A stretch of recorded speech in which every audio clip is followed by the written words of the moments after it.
nació del silencio más absoluto. La madrugada del 18 de octubre, a las 3:17 am, el cielo moscovita se desgarró con un fenómeno nunca antes registrado. Cientos de pequeños puntos luminosos, veloces y agrupados, surcaban el horizonte desde el suroeste. Para un ojo inexperto, parecían una lluvia de estrellas fugaces. Para los operadores de radar rusos, era el preludio de una pesadilla tangible. La primera oleada, compuesta por 50 drones, penetró el espacio aéreo sobre el óblast de Briansk, volando a ras de los árboles, aferrándose al terreno para evadir la detección.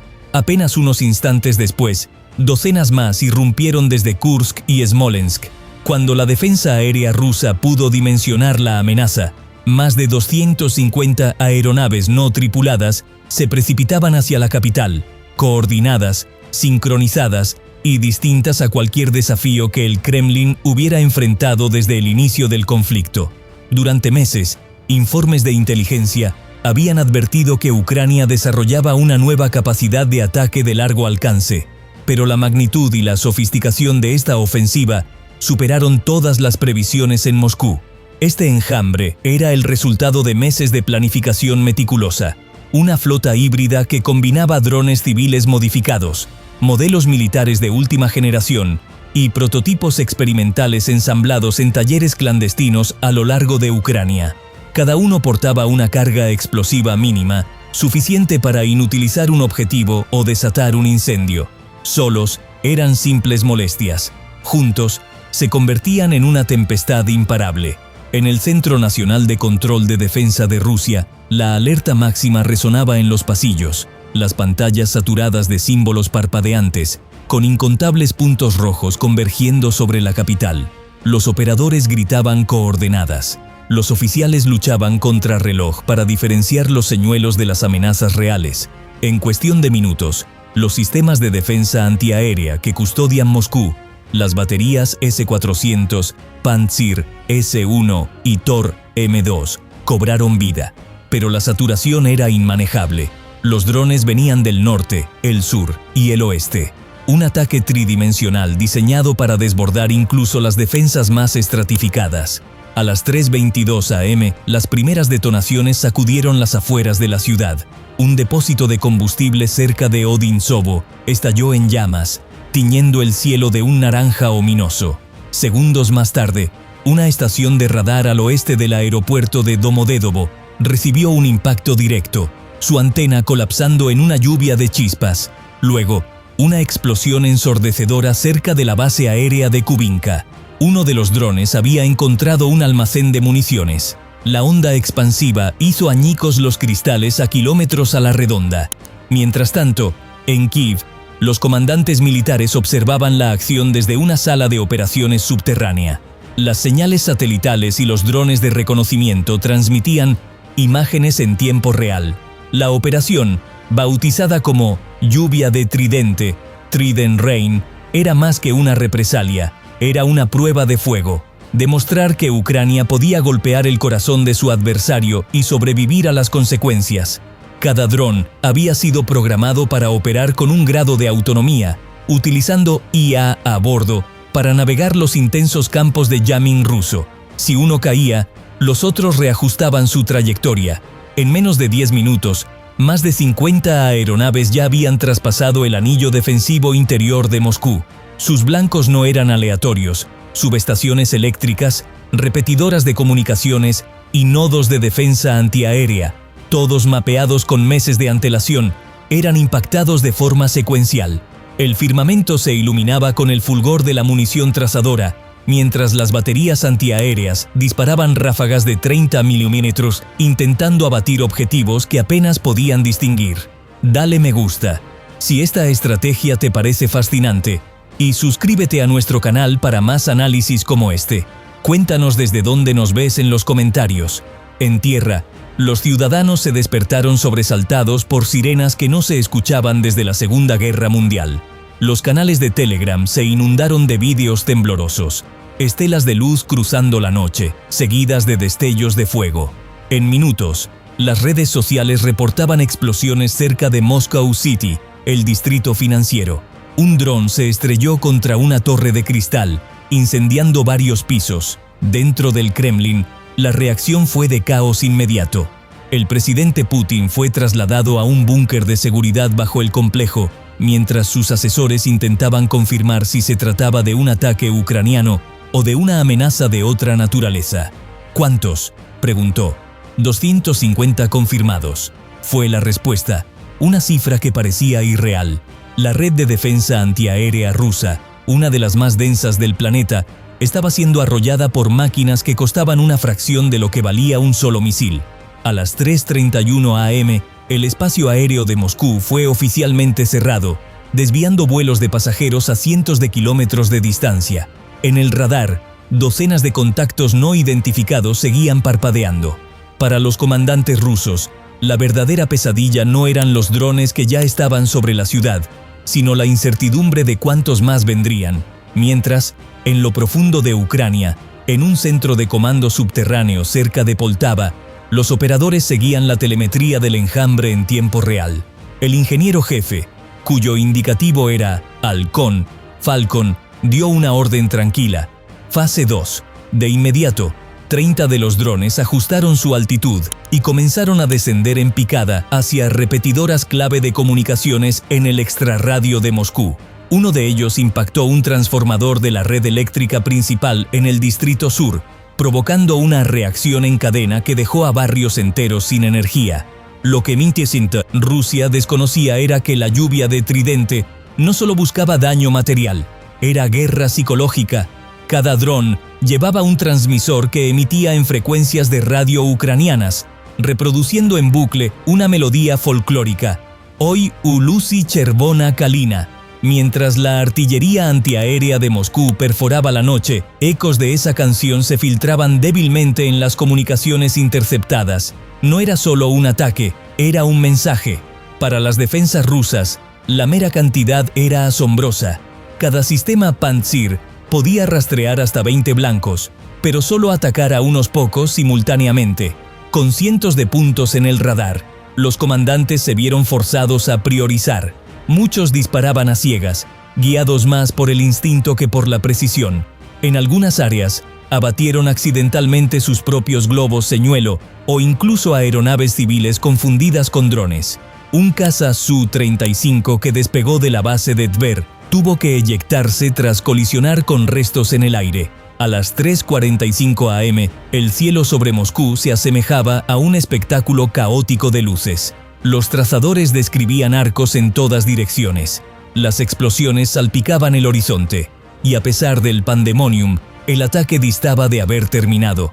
La oleada final, de casi 70 drones, se acercaba por el noroeste, con la mira puesta en la joya de la corona de la defensa aeroespacial rusa, el complejo de misiles A-135 cerca de Pushkino.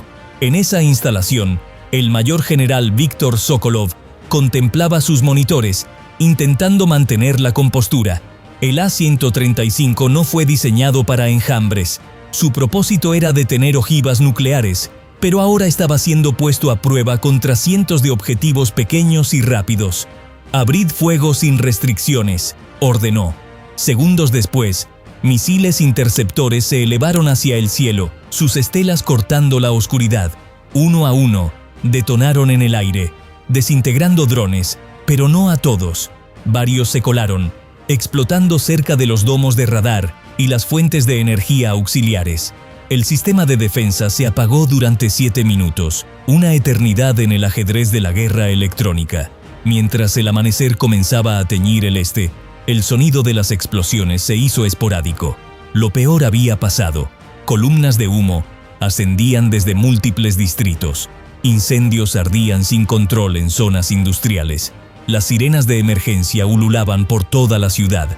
El asalto había durado menos de 1 hora, pero dejó a Moscú conmocionada, no solo por la destrucción, sino por la revelación. Ucrania había golpeado en lo profundo del corazón ruso, no con misiles balísticos ni soldados, sino con máquinas que costaban menos que un solo misil de crucero.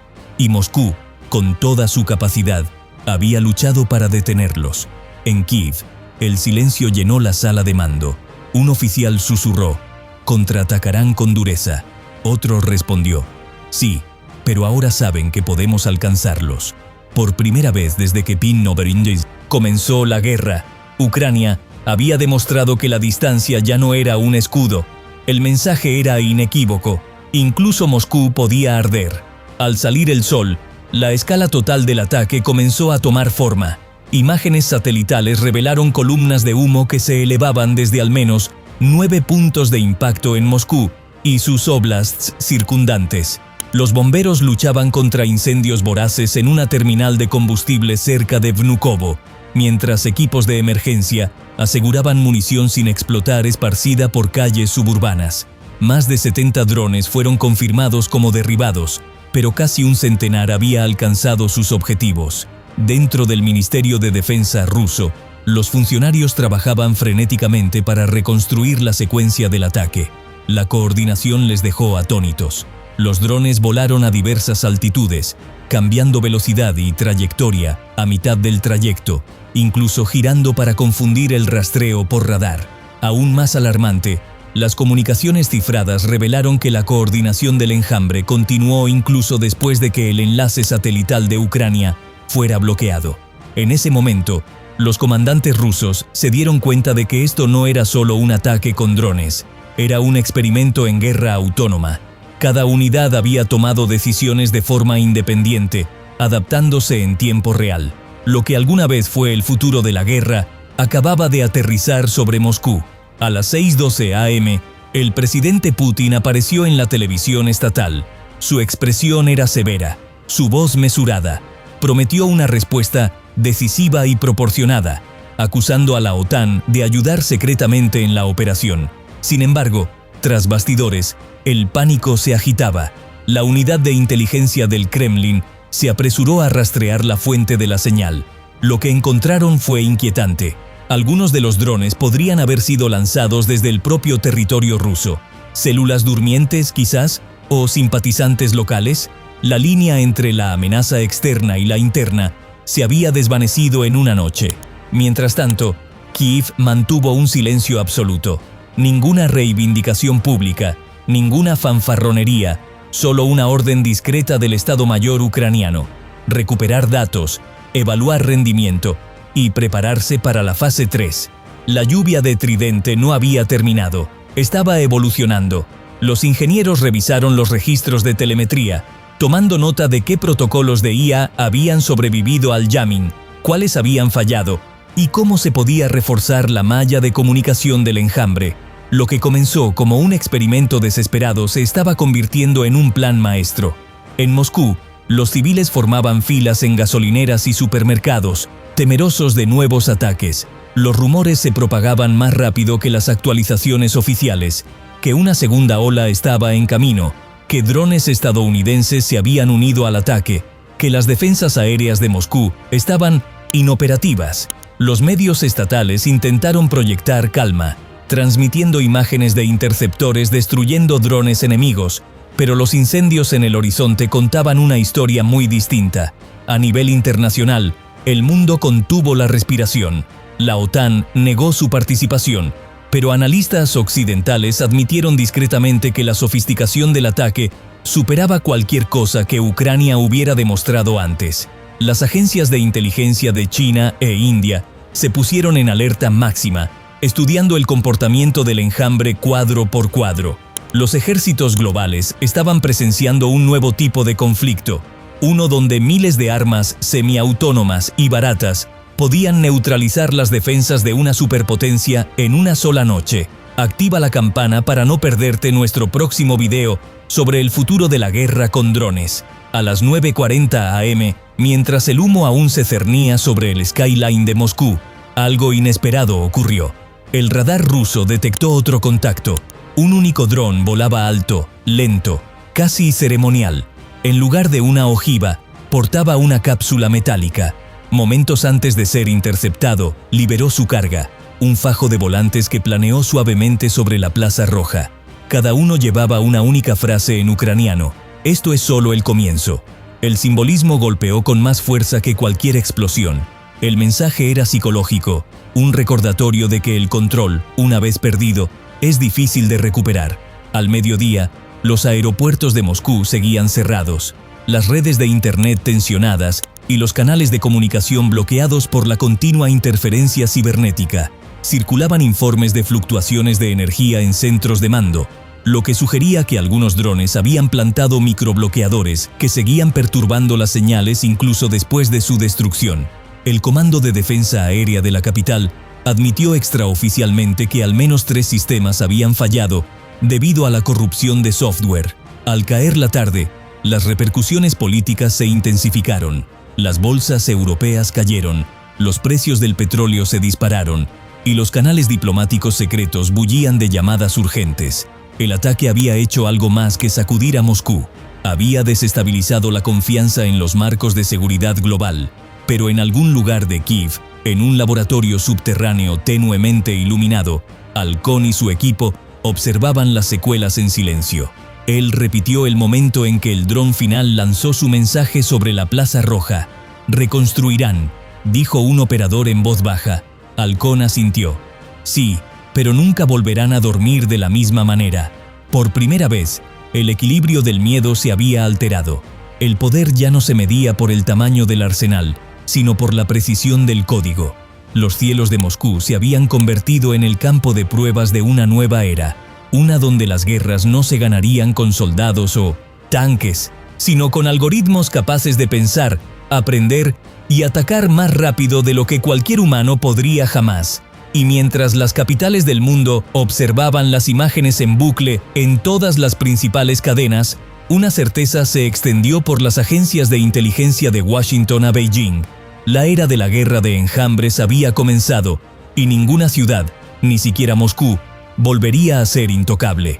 Comparte este video si crees que la tecnología ha cambiado las reglas del juego.